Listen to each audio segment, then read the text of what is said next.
unfinished business television fans. Show your love for all things retro and movie magic by grabbing some awesome gear from 80sts.com.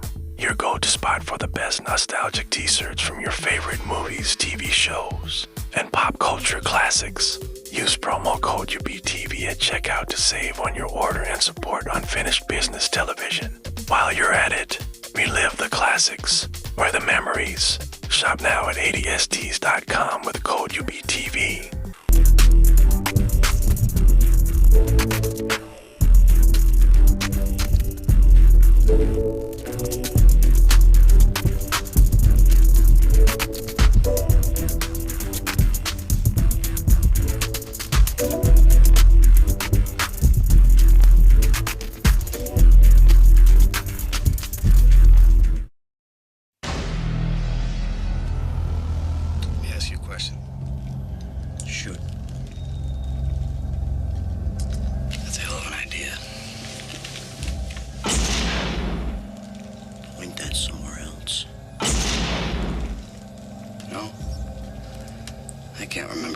Shells in this thing or not. I have a proposition for you. I'm forming an undercover narcotics operation. I don't want your goddamn job. Something tells me you have some unfinished business with a blue uniform. If I was Martin, I wanted to get into some serious drugs. I'd hang with bikers. You don't gotta be a rocket scientist to get close to them. They only got a few rules.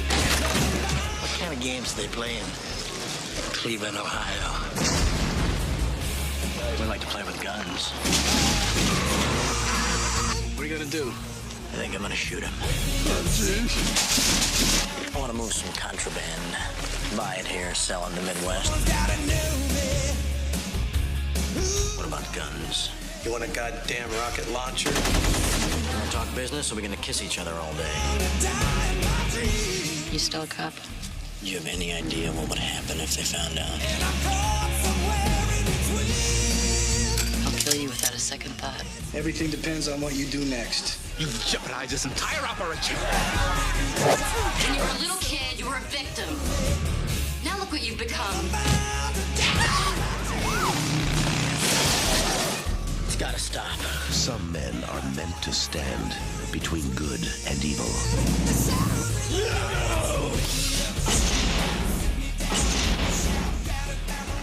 Nobody lives forever. That's a fact. Fixing the shadow.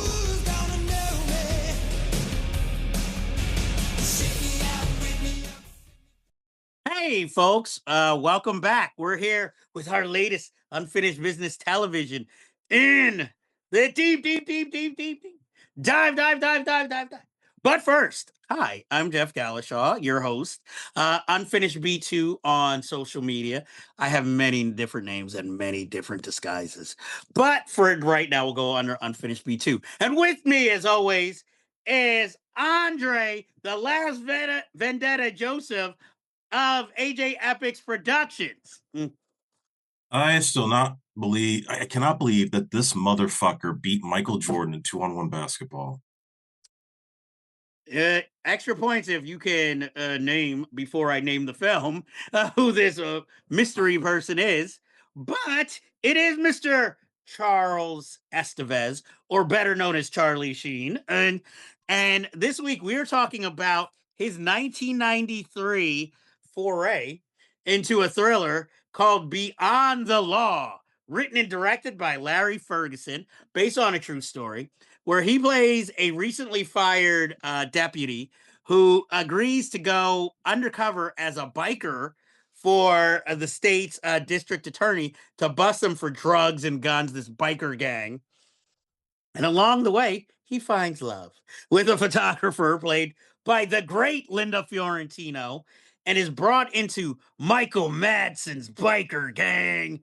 And he plays a leader named Blood. Really? Hey, I didn't write it. And Courtney B. Vance is the district attorney he's working under. And Leon Rippey is Virgil, the motorcycle mechanic who helps him to go deeper undercover. Rip Torn is in this film for some odd reason. It's, he's there for like a few scenes in the beginning, and we never hear or see him again in this film. So I don't know if he had a contract or they paid him some extra money to add name to the thing, to the production. I'll admit, I this is my film that I picked, and I remember seeing this in 1993, and I was like, you know what? Charlie Sheen's a badass in this film, Basically a 21 Jump Street episode made into a full feature.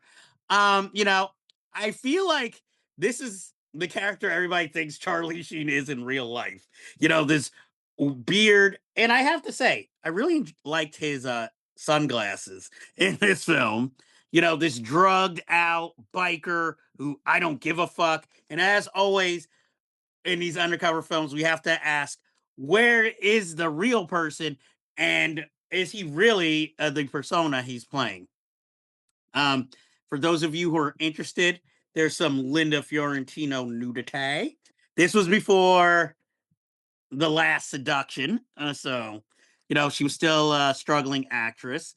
I mean, I've always wanted to look up Leon Rippey performances just from this film because he was that memorable in the film. But rewatching it for deep dive, it's not as good as I remember it being when I first saw it. Now it plays more like a straight to home video movie than I remember it being. Because when I read that, Paramount almost bought this and put it out in theaters, I was like, yeah, this is like one of those great undersung movies. Watching it now, I'm like, it kind of deserved its fate, because watching it now, you can see the budget constraints. It stays in one area. You keep seeing the same backgrounds. Everybody but the main stars are like people you never saw again, unless you want to count the guy who played Dennis Berkeley, who played Oatmeal. Oatmeal, yeah. Hey, always a good old boy. Good for comic relief or henchman, whatever you need him to be. What they say, had the biggest testicles in the country or something like that? I guess him and Milton Berle up in there. Like I said, watching this movie, it's how this is gonna end. Watching the film, it was probably one of the first films I saw Courtney B. Vance in, though, and strangely, Michael Madsen kind of played the same role again in Donnie Brasco, kind of. So, but obviously younger here, more in shape, more dangerous looking. Though he's good in the role, he just he fits the villain role, but I don't know. There's just something off with him in this movie. Like he just doesn't seem like he cares, like him or his character. Like whatever happens, happens. Are you watching like, it Free Willy? He doesn't care about his kid. Did he have a kid in this movie? No. Like, look, Lance Henriksen is memorable in Stone Cold. Michael Madsen seems like he's playing Michael Madsen in this movie. Go hang out with a fucking whale. And he's like, you're too much of a trying to save a damsel in distress. I'm like, what exactly is Blood's plan in life? Like, other than dealing, like there's no long-term care plan. Like, he doesn't even seem to like his girlfriend in this movie. He seems like he's more trying to get Charlie Sheen to be his bitch in this movie than anything. Like, hey man, I like you.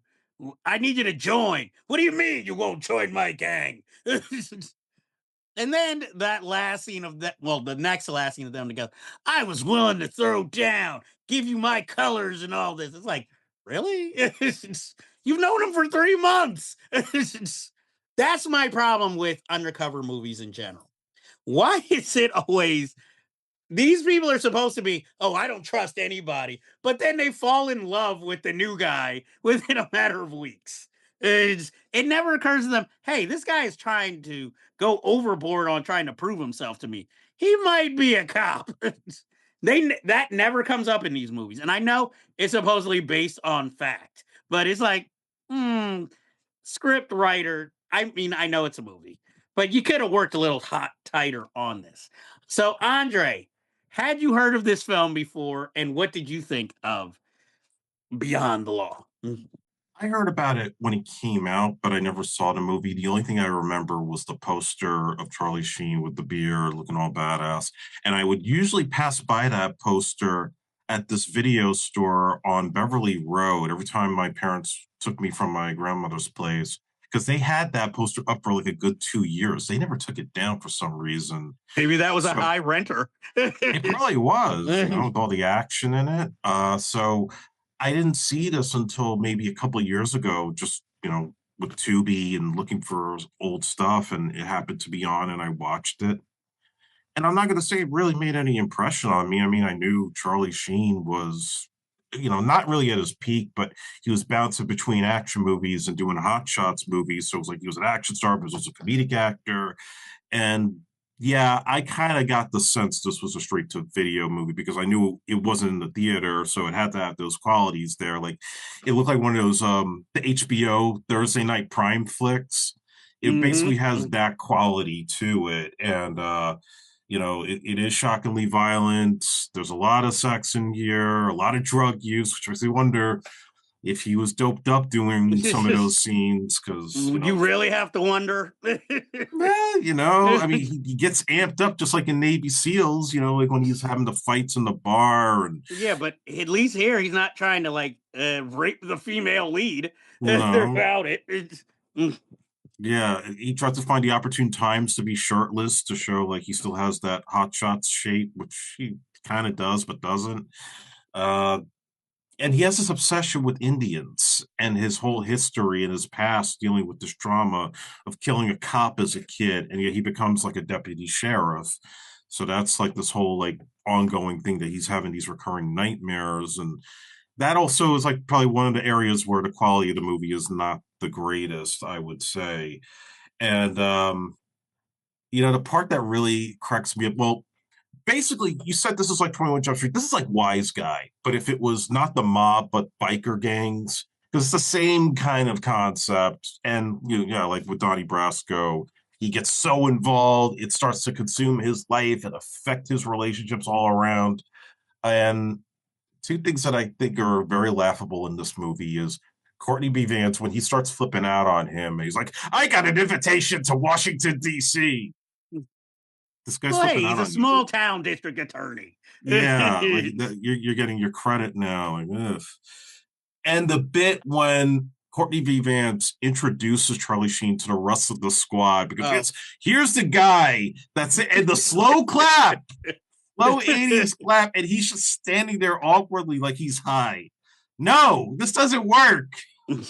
Well, here's my problems. I mean, I'm good. These are nitpicks. Why is Linda Fiorentino at this FBI presentation very easily getting in? Right. Also, the ass kicking doesn't look that violent. It's like, oh, he's kicking him, but he's like, oh, you can see the blocks.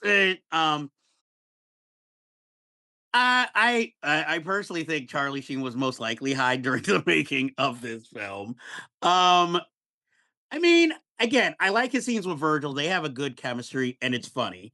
More than anything else in the film. Yeah, this him could have pissing been on his vest so it could look authentic. exactly like this could have been. They could have called this Stone Cold too, and I would have accepted it. The Native American thing, I don't know if maybe that was they casted Charlie because since him and his family, they're Hispanic, but then they're going by this Irish name. So maybe the hidden past. And I guess if you cast Lou Diamond Phillips, biker gangs don't tend to have Native Americans in them. So, because I was like, hey, Lou Diamond Phillips could have played this role too. Like I said, this I will say is a total guilty pleasure. Like, again, it's not memorable filmmaking, but when you look at Charlie Sheen's resume, it is something that stands out where you're like, you know what? That wasn't that bad, And this movie is loaded with F-bombs left and right in every piece of dialogue. He's in a biker gang. What do you want? My name's not fucking Sidney, it's Sid. I thought they were going to do the traditional thing and maybe run into Rip Torn and threaten to kill him. And that would be what gets him out of his undercover persona instead of this random Asian teenager working at a quickie mart who they just, I guess they wanted to show how cold blooded this gang is because again, you're like, okay, they deal drugs, they're violent, but they're not too bad. And then it just went to go show how cold they are. But again, if you're a biker gang and making all this money selling drugs, why are you robbing a quickie mart? It's, was that supposed to be his initiation? Because earlier they dropped this bomb to get into the gang. You have to do a crime witnessed by two members. So since everybody's in this quickie mart, there's more than enough members to watch them. And I mean, I hate to say it, the most memorable scene is Oatmeal getting arrested, where he's like crying, and I'm just like, oh, you can shoot a girl in cold, threaten to shoot a girl in cold blood, but you're sitting here crying because you're getting arrested. I'm like, and not to mention you pissed on yourself when a gun Yeah, was I like pulled that on. part where he makes him piss himself. Yeah, I'm like, how come Oatmeal is so high in this gang's honor? If he's like, but yet you treat Virgil like shit, and he seems like he's done more bad stuff than Oatmeal. And also, they never they gave a lame excuse for why Virgil would volunteer to bring him knowing he's an undercover cop into it because he always wanted to be a cop when he was a kid. Like that's in a defensible script. You really think that was a good excuse and for him to turn on people he works with? And so then Virgil's a rat. He's worse than Ray Liotta's character in Goodfellas because at least you knew why Ray Liotta turned. There's no real reason for Virgil to turn, and other than he felt sorry for trying. I'm going to say this. I think everybody in this movie wants to fuck Charlie Sheen's character because they fall for him so easily. Virgil, Blood, Linda Fiorentino's character literally fucks him, and even kind of Don Cheadle. It's like, why did you pick Don Cheadle? Not Don Cheadle? Sorry. Oh my god, that is so racist.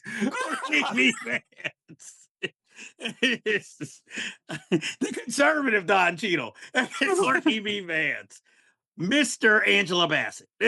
So, Courtney B. Vance in one of his bigger roles.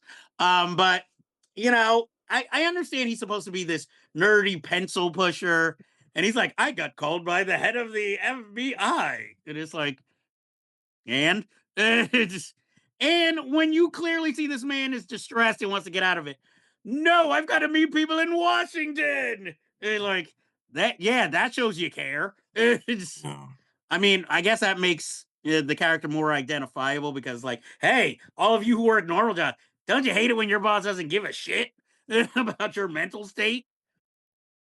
But I can't see. Well, I could kind of see Emilio Estevez in his role, but I just never see Emilio Estevez with facial hair. And No. but I'd be like, if Emilio was in it, I think I'd like this movie more because I wouldn't expect it from him. Charlie, it's like, yeah, I can kind of see him. And I wonder if this was another, just like Terminal Velocity, he missed out on the a parachute jumping. I'm wondering, is this the part of when he passed on Point Break, the undercover cop aspect? So he was like, That's what I was thinking. yeah, like, hey, another undercover cop movie? I'm saying yes to this one. And he's like, this is no Point Break. But at least he got to bond with Michael Madsen, the late, great Michael Madsen. Mm-hmm. Even, is this wrong of me to think Michael Madsen's too good looking to be a biker gang leader in this Well, film? he's not rugged looking. He's just doing his usual Michael Madsen thing. There's nothing really all that interesting. He's just, like you said, like in Donnie Brasco, he's just like, I like loyalty. Yeah, because he still has his Thelma and Louise look, where he's kind of the nice guy. And as you said, his Free Willy look. And the look he had in Species. And which is why, I guess, like, you can see him as a villain, but like Species, where he's supposed to be like this government hitman, I'm like, I don't see it. It's, not that his performance was bad, but it's just like, I'm sorry, I don't believe he has a government. If they just said he was a hitman, then I'd be like, okay. But government hitman? It's like when he had a role in a James Bond movie. It's just like, You're just not the clean cut type. You No, know? he's a Like, typical American in that. the sad part is the role I really liked him in is that Tony Danza movie. The girl gets Oh, Mo as a mobster oh God. with those golf vans. Hey, I loved him in that movie. He was the man. Look, that movie would get more respect if it didn't star Tony Danza. Tony Danza should have been in Collision Course. He would have fit right. He could have played Chris Sarandon's role. It's- I just wonder, would he have upped his Italian accent in it? Oh yes. He'll be like, hey, since we're playing stereotypes throughout, and I'm sorry, I just don't see Pat Morita. It's not like Tony Danza has a great film career, but you get killed by Pat Morita. It's- right? Don't get a fucking car. I'd be like, yes, please run Jay Leno over. But does that mean if he would have starred in the movie, Tony Danza would have been on the Tonight Show a lot more? Mm, Did he guest host for a while? I did not see that. If he did, that's why they were like, Wayne Brady won an Emmy and is bringing in the ratings, but let's fire him after one season. We need Danza and those interview skills and him tap dancing. I guess ABC was just really loyal to Tony Danza for a long time. He's part of ABC family. He had one show. Well, I know. And he had Who's the Boss? He had Who's the Boss and Taxi was on that channel for a little while before going to Channel 4. So I guess maybe that's why they consider him all in the family. I mean, not now, obviously. It's not like they're like, hey, Abbott Elementary needs a guest star. Tony Danza's free. Whoever was the head of ABC is probably dead now. So they're the new guys are like, let's not bring in Tony Danza, but we will take Angela. Or they don't even call Alyssa Milano. No, she turned a lot of people off. Would she have been old enough in '93 to play the Linda Fiorentino role? She was still a kid in '93. I don't remember.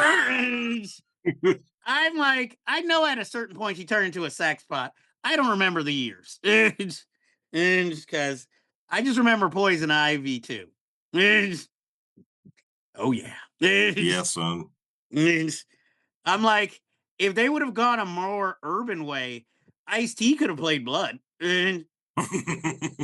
Like, maybe that's what this movie needed. Race switch. Like, black biker gang, black undercover cop getting lost in the sauce.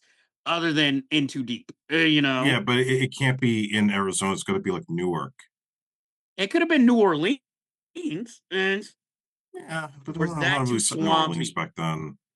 The It Everglades. has to be someplace that's always hot and has flat lands. Because if it's like too swampy, they're not going to be like, okay, guys, jet skis. So. North Carolina. Oh my God, biker boys too. We got the plot line. Just take the script for Beyond the Law and just make it black.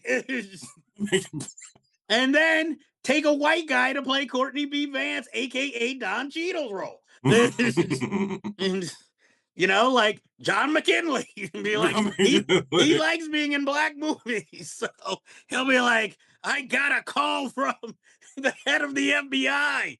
Let's take down this gang. It could be a black exploitation. The man wants to take down the black gang. See, I'm right. I'm coming up with these sequels, baby. And then have it directed. This could be Eric LaSalle's comeback. He could play Rip Torn's role. Just like how in Biker Boys, he's in the first 10 minutes. Get Jenna Von Oy for the Linda Fiorentino part.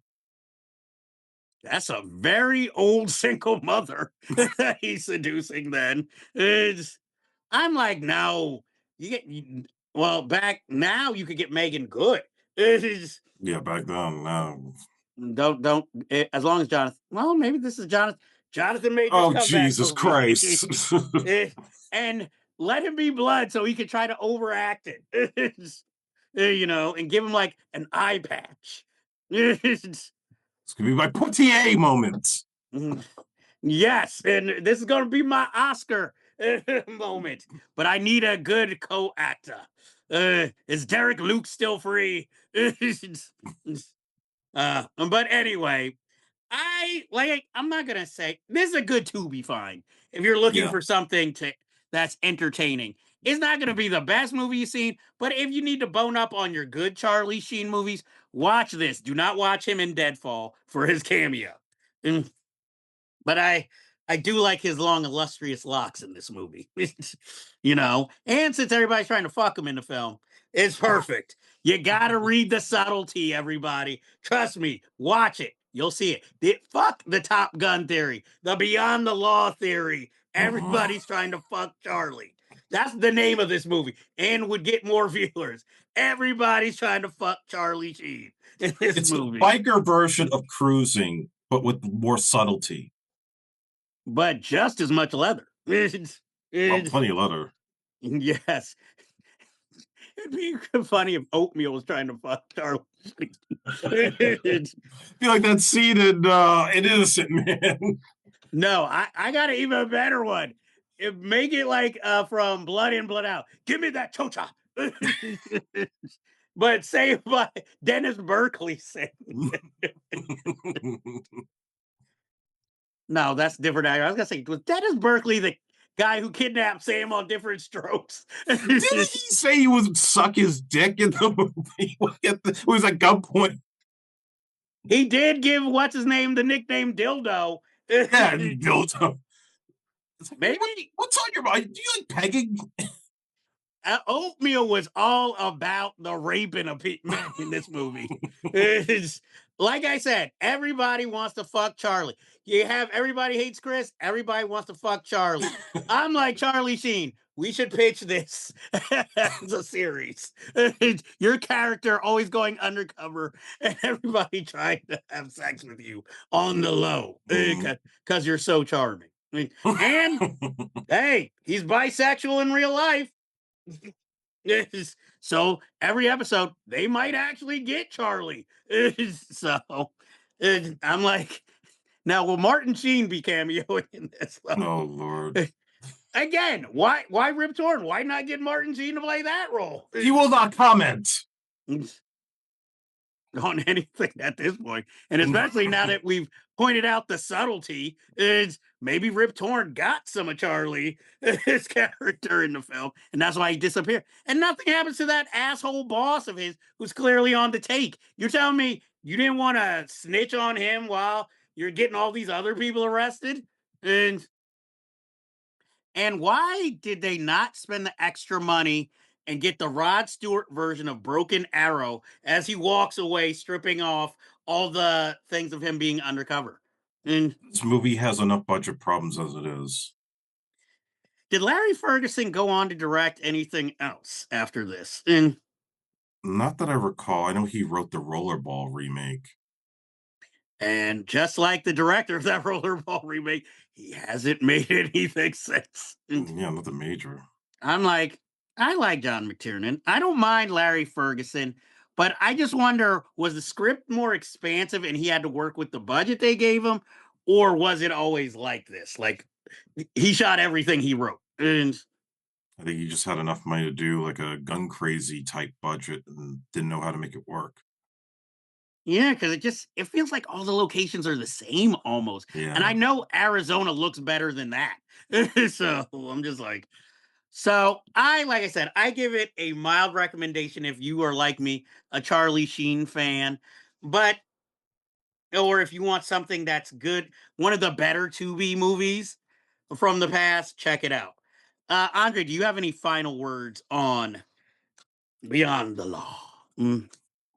It's passable. I mean, for the budget, it's not. It's got some entertaining bits, but I'm not going to say like I highly recommend this movie because it's just like you put it in the background. You're not going to really remember much from it.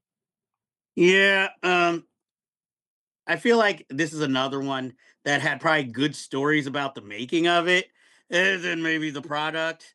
Um, And Charlie, if you ever want to come on the show and talk about was it truly everybody wants to fuck Charlie when you read the script, I am telling you, that is the subtlety that this film is putting on.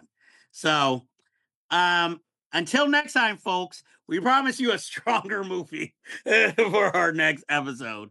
But I like it. So, but I got to get stronger choices. So until next time, everybody, we bid you adieu. If you like this review, please be sure to like and hit subscribe to be alerted to new episodes in the future.